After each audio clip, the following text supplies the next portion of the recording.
大家好，我是阿用。那今天呢，要跟大家来介绍这一台大家期待非常已久的 Yamaha YZF R15 V4。你现在看到这一台呢是60周年的特仕版，目前在台湾这边它只有水货商这边有进，然后而且它是印尼版的。它印尼版的规格的话，也跟印度版的规格是不太一样。R15生产地主要有2个，一个是印度跟印尼。它在这一台 R15 V4 的60周年特仕版，它是印尼版的。如果你要辨别印尼版跟印度版，最大一个差异其实就是在这个烤肉架的地方。如果是印度版的，它就会有这个烤肉架跟这个挡泥板，然后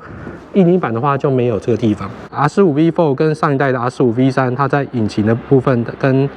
车架的部分基本上。V4 跟 V3 的形式是一模一样的，引擎的形式它同样是采用水冷4行程 SOHC4气门的形式，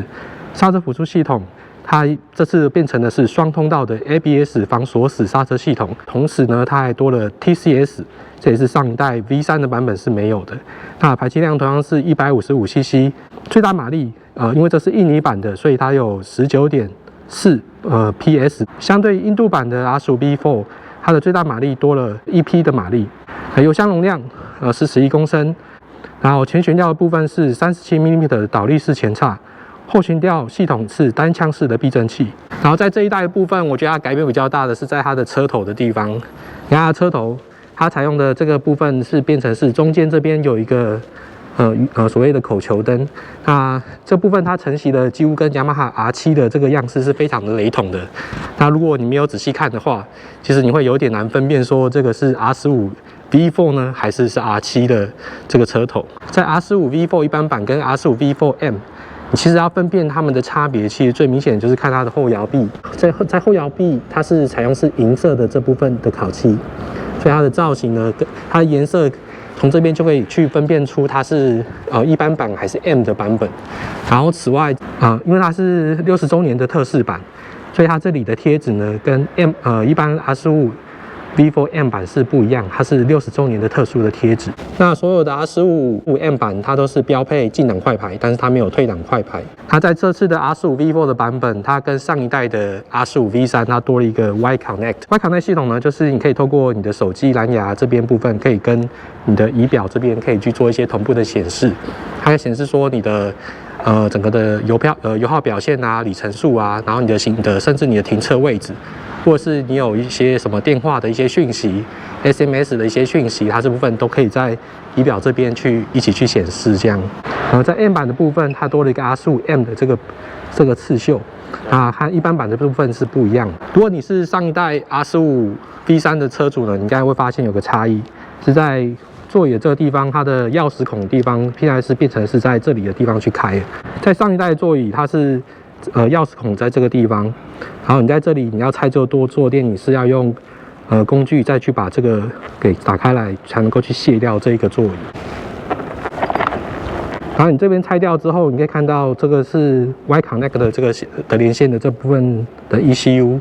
然后在这个位置，然后这里稍微有一点点的置物空间，可能可以放个行车记录器或者是什么，可以放在这个地方。它因为这个是印尼的版本，所以在锁头的地方的位置的造型，然后也是不一样。印尼版的话，它这里多一个这个可以去做开关，就是你这里有个磁石锁，可以去把它做开关，这样。然后在上一代的 V3 的话，你就只有一般的这种钥匙孔，你就没有磁石锁可以使用。然后打开这个界面。你看它，全新的这个仪表的话，它的设计也跟上一代是差非常多的。在上一代的 R15 V3 的话，它的仪表跟 MT-15的仪表的差别，几乎只差在说颜色是不太一样。那因为 MT-15它是那种高反差的仪表，但是到了这一代 R15 V4， 它的整个仪表的改变真的是非常的大。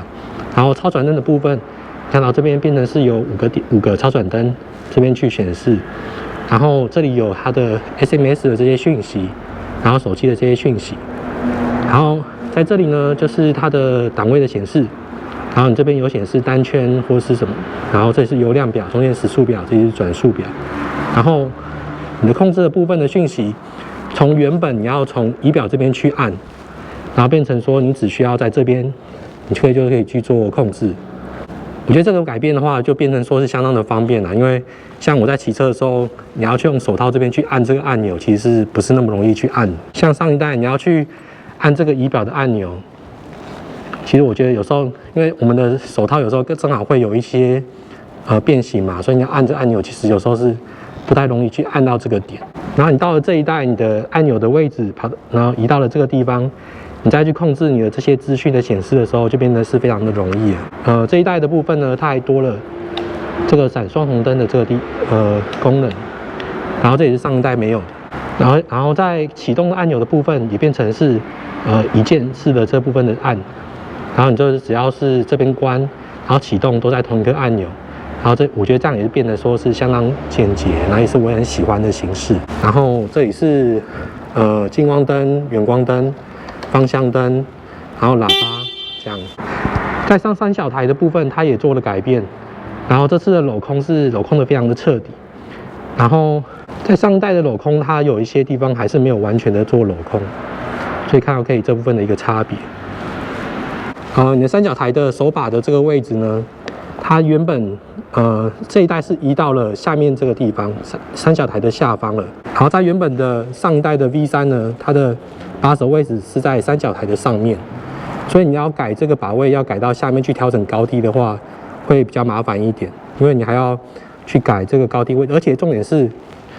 这里没有什么样太大的一个空间可以去让你做这个高低的这个调整。然后在 V4 这一代，它把手把移到了三角台的下面。然后同时呢，它这里预留了很多的一个高度的一个空间，所以你想要调整把手的高度的话，也会变得是比较容易的。印度版跟印尼版其实还有一个小差异是在这个车灯的形式啊。那印尼版的车灯是方向灯是比较尖的这种方向灯，那印度版的版本会跟 V3 一样，都还是这种比较偏圆形的这种灯。那我相信买这台车的人啊，其实他会很多都会想要说要去对这台车子做改装啦，所以他们一定会很关心说，那我买这台车子的时候，我的改装套件跟上一代的改装套件在哪个地方有一些差别呢？那我可以说，绝大多数主要的改装套件，基本上大致上都可以去通用的。接下来我要讲的就是你在这一代 R15 V4， 你的改装套件会跟上一代会不一样，没有通用的部分。然后首先呢，就是在它的风镜，你看到这一代的风镜是这边有6个锁孔，在上一代这边是只有4个锁孔，所以你的风镜的地方两者是不能通用。我们上一代的 V3 它也有导岔的版本，可是呢，它其实导岔的版本在卡钳的卡钳座的这个形式呢，在这一代其实是有一点不一样。然后这一代的卡钳座它其实是有一点加强它的强度，然后在上一代它其实是比较偏窄一点，然后所以这部分也是一个小小的一个进化，这也是在 V3 版跟 V4 版的导岔会有这一点点的小小的一个差异，可是在碟盘的大小其实都是一样的。脚踏后移的话基本上是可以通用，然后只是说差在说这一代它这里是多一个进档快排的这部分的一个机构，所以只有这个地方是会不一样。上代你可能再装防导球，你从这个地方可以去插一根出来做防导球，可是我在这一代的造型，它就把它给密封起来，所以防导球的地方在这一代就不能够通用。然后在这一代的防导球，原厂这边有出是在下面这边可以去装防导球。此外呢，引擎护盖的部分是可以去通用，这没有问题。那如果你要 DIY 做萤幕保护贴的话，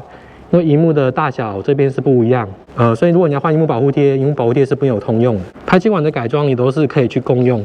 因为脚架的形式是一模一样，所以排气管你要更换也是可以直接沿用上一代 V3 的排气管。那我们跨上 R15 V4， 然后你坐上去的时候，你会觉得它的姿势呢其实是非常轻松的。其实它的坐高是815 mm， 但是它其实坐起来的姿势跟把手，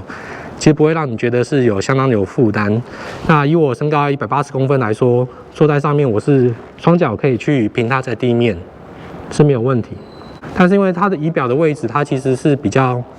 偏低一点点，所以如果平常我在骑车的这个视野高度的话，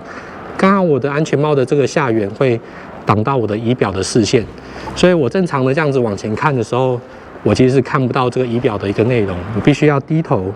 这样子的话我才可以去看得到仪表。我觉得这是一个小小的一个缺陷。那如果你坐上的是 R15 V3 的话，其实把手的高度，你其实跟 V4 的高度其实差异上面其实并不是，我觉得并不是那么的一个明显。然后虽然说它的位置呢是在三角台的上面，但是可能它前面整体的高度是比较下面，所以在高度的这部分的三角形的几何配置的部分呢，我觉得是差不多的。但是V3 的仪表的，我觉得是可以去稍微不用低头，我就可以去瞄得到这个仪表的内容，就是我大概可以在镜片的下缘这边可以去看得到仪表的内容的画面。